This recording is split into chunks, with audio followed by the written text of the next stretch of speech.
بسم الله. يا ترى الشنطة دي فيها ايه؟ حذروا فزروا، ركزوا معايا عشان هنفتحها مع بعض ونشوف المفاجأة اللي جواها. أهم حاجة دلوقتي تصلوا على سيدنا النبي عليه الصلاة والسلام. طبعا انتوا عارفين إن أنا طالع السنة دي الحج بفضل الله عز وجل، والحمد لله رب العالمين. ربنا كتب لي الحج السنة دي مع شركة اسمها شركة تروية. الشركة دي من الشركات الجميلة جدا جدا، والصراحة الناس الأفاضل المحترمين دول بعتوا لي الشنطة دي هدية وقالوا لي في حاجات جوه. عشان ما أطولش عليكم نفتحها ونتفرج على كل حاجة موجودة جواها. بسم الله. كده احسن. بسم الله بسم الله. مليانه حاجات. هنبص بقى حاجات جواها ايه كده، ركزوا معايا. بسم الله الرحمن الرحيم. اول حاجه جايبين شنطه اللي هي بتتشال على الكتف ورا على الظهر. شنطه جميله جدا ما شاء الله. طبعا مكتوب عليها ترويه، الشعار بتاع الشركه ترويه ترافل، وبرده هي الشعار مكتوب بره ترويه ترافل نرتوي بلقائه. احنا شفنا اول حاجه الشنطه دي خلاص خلصت كده الحمد لله على جنب. نيجي اللي بعدها دي احرام. ايوه لبس الاحرام. شوف بسم الله ما شاء الله مكتوب ايه، ترويه ترافل. حتى الشعار هنا مكتوب ومحطوطه في كيسه جميله جدا. نشوف شنطه حتى شكلها شيك. نفتح الشنطه كده ونبص. بسم الله بسم الله. تتفتح منين يا رب؟ تتفتح منين؟ حاجه بسم الله ما شاء الله. بسم الله. طبعا هي بتتكون من رداء وازار. شياكه شياكه اللهم بارك. حاجه جميله جدا. في حاجه تانية جوه، حاسس ان في حاجه.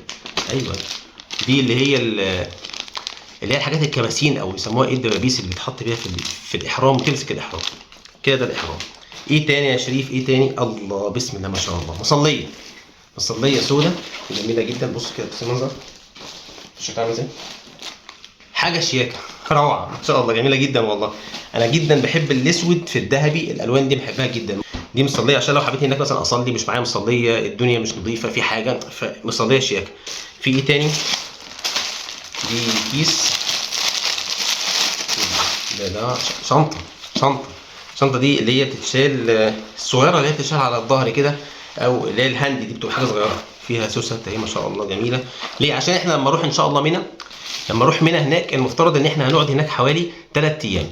فال3 ايام دول المفترض ما اشيلش معايا حاجات كتير عشان هبقى هزهق والجو حر جدا هناك طبعا، فلازم حاجات بسيطه تتحط. فدي كده شنطه. حتى الشنطه ما شاء الله خامتها عاليه جدا، حاجه فعلا لذيذه. دي برضو الشنطه دي بقى ايه، عامله القماش كده، برضو مكتوب عليها ترويه ترافل زي ما انتم شايفين كده، بس طبعا الكاميرا معكوسه. ترويه ترافل دي زي قماش عشان نحط فيها اعزكم الله الحذاء، الشوز ولا حاجه، او الشبشب اللي هلبسه او الكوتشي، وبعدين اشيله على ظهري بدل ما احطه في كيس وشكله مش كويس ومش ظريف وممكن يتسرق، فيبقى حاجه كده على الظهر يعني. ايه تاني؟ ركز. لسه 1 2 3 4 5 حاجات كتير. الكيس الصغير ده بقى، ده كيس عشان نجمع فيه الحصوات الصغيره، عشان ان شاء الله لما نيجي هناك هنرمي الجمرات، جمرة العقبة الصغرى والكبرى والوسطى. فالحصى ده الصغير عامل زي البلي كده او اصغر من البلي، بدل ما اشيله في ايدي ويقع وايدي تعرق واحطه في كيس، لا هم جايبين لك شكلها جميل جدا، عامله زي الايس كاب بتاع البيبي الصغنطوط اللي عنده شهرين. لذيذه فعلا. مكتوب برضو عليها ترويه وبتتقفل برضو ايه بالشد كده.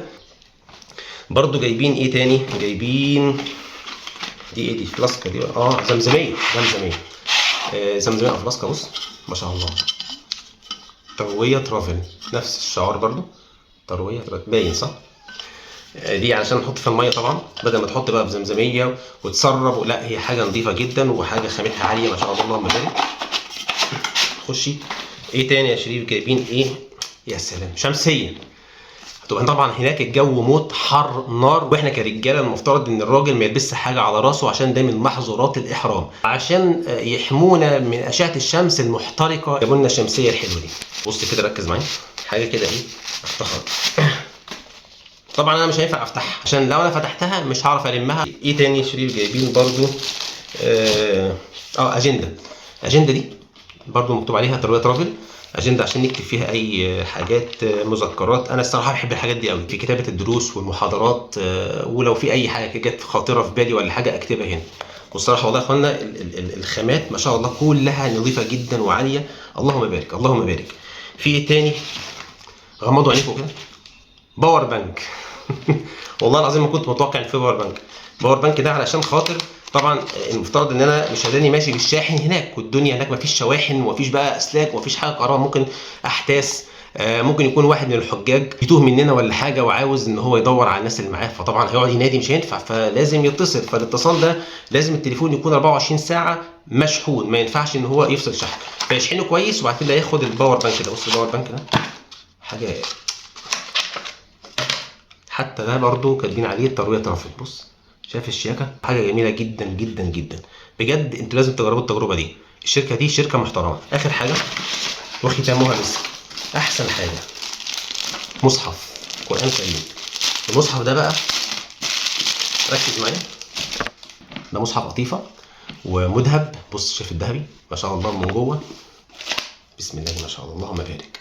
حاجه جميله جدا جدا تريح عينك وانت بتقرا. وعلى فكره الشنطه دي مش ليا انا بس، انا سالتهم قالوا لكل واحد طالع يحج معاهم ادوهم شنطه زي دي، كلها هدايا محترمه وجميله جدا وحاجات قيمه. اسال الله عز وجل ان يرزقنا الاخلاص في القول والعمل، ويا رب يبارك في هذه الشركه وفي جهود هذه الشركه. وقلت عليكم حقكم عليا، بس حبيت ان انا بس اشارككم الفرحه اللي انا فرحت بيها لما فتحت الشنطه. كواليتي عالي واهتمام بالشخص اللي هيطلع معاهم، ربنا يبارك فيهم يا رب. كل واحد بيسمعني، كل واحد عمل شير للفيديو دوت يطلع الحج السنه الجايه. قولوا امين اللهم امين، واوعوا تنسوا تصلوا على سيدنا النبي عليه الصلاه والسلام.